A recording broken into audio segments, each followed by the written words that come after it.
bien, bonjour. Donc, dans cette deuxième série de présentations de Actu Santé, j'ai proposé de terminer finalement le mois de mars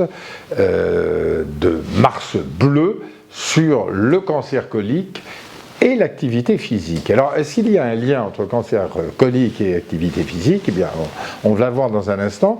Quelques rappels cependant.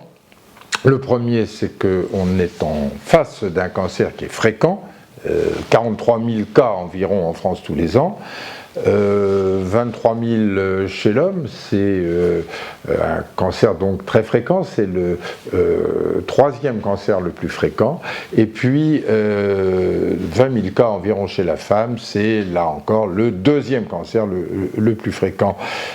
Il est grévé en plus d'une mortalité qui est non négligeable, peut-être parce qu'aussi on fait les diagnostics peut-être un peu tardivement, d'où tout l'intérêt du dépistage, mars bleu, mais pas que mars, c'est toute l'année en fait. Et la mortalité, malheureusement, il y a pratiquement 9 000 hommes et 8 000 femmes qui décèdent tous les ans de ce cancer colique. Alors, est-ce qu'on peut prévenir ce cancer? Est-ce que ce cancer fait partie des cancers évitables, au moins en partie? Et quels sont les ingrédients, en quelque sorte, en dehors de l'alimentation, par exemple, qui pourraient améliorer le risque à la fois de l'incidence, c'est-à-dire de la survenue du cancer, mais aussi de sa mortalité? Alors, l'activité physique, il faut pouvoir la mesurer. Alors, on la mesure selon, comme vous pouvez le voir sur la deuxième diapositive, par la dépense en quelque sorte d'énergie qui correspond en fait à la dépense du métabolisme basal. Et vous pouvez voir que vous avez plusieurs types d'intensité. Alors, on les met en mètres par heure, par jour ou par semaine, et ça permet une sorte d'échelle d'intensité de l'activité physique.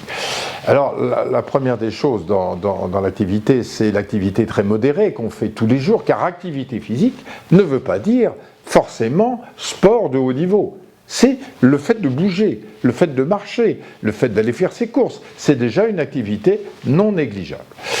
Et puis, donc, vous avez des intensités, comme vous pouvez le découvrir, qui sont de plus en plus intenses, sur lesquelles on a de plus en plus de difficultés à les réaliser. On ne les réalise pas forcément toutes, par ailleurs. Et donc, vous pouvez voir sur cette diapositive un certain nombre d'exemples de la marche, mais aussi des sports de running, de bicyclette, de ski, etc. Donc, une activité de plus en plus forte. Alors, est-ce qu'il va y avoir un retentissement? Premier point, est-ce que finalement on diminue la mortalité de ce cancer? Et vous pouvez voir sur la diapositive, alors il faut voir la ligne en point continu, eh bien nous obtenons une diminution tout à fait franche de la mortalité du cancer colique. C'est un point non négligeable, bien évidemment.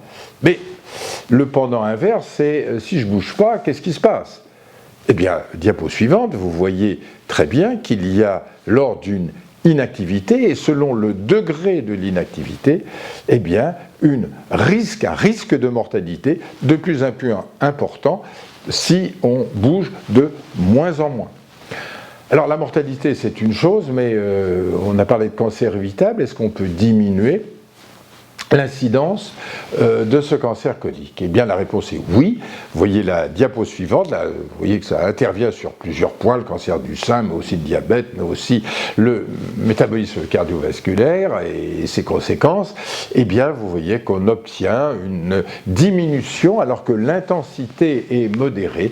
L'intensité physique est modérée, on obtient une amélioration franche de l'incidence, donc de la survenue du cancer colique, de l'ordre de 20%. Alors tout ça est très intéressant. Qu'est-ce qu'on peut finalement en conclure?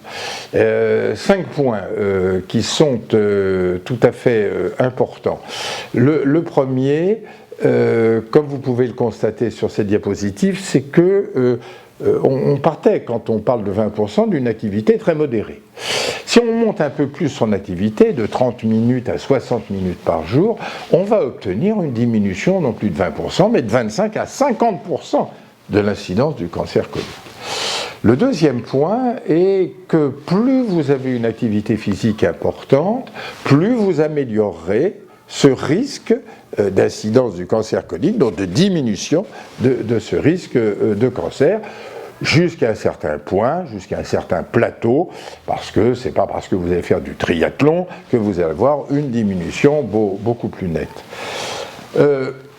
Un autre point est également qui est sur la possibilité d'activité physique dans le contexte du cancer colique. Ce point est important parce que on pense toujours qu'il ne faut pas que la personne atteinte d'un cancer, il faut la protéger, il ne faut pas qu'elle bouge, etc.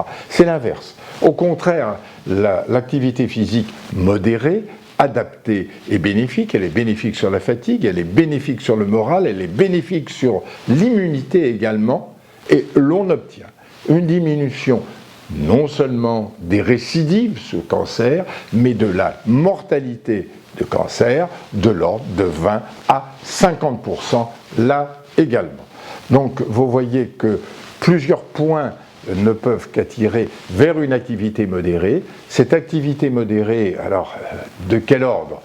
De l'ordre de 150 minutes par semaine, encore mieux, un petit peu plus haut, de 30 minutes par jour d'activité modérée paraissent déjà une bonne manière de diminuer l'incidence du cancer colique. Et puis, encore une fois, une activité adaptée chez les personnes atteintes d'un cancer. Vous savez qu'au niveau de la ville de Narbonne, nous avons créé Sport sur ordonnance, qui marche très très bien, qui s'adresse aux personnes en ALD, donc à 100%. Ces personnes peuvent être accueillies après un examen médical par donc un médecin spécialisé en médecine sportive et d'autre part une étape spécialisée dans la programmation de l'activité physique. On détermine la meilleure activité possible et donc une adaptation de ce point. Alors c'est vrai pour le cancer du côlon, c'est vrai bien sûr pour toutes les autres formes de cancer, en particulier évitables, et je conclurai sur le fait de vous rappeler que 40% des cancers sont évitables.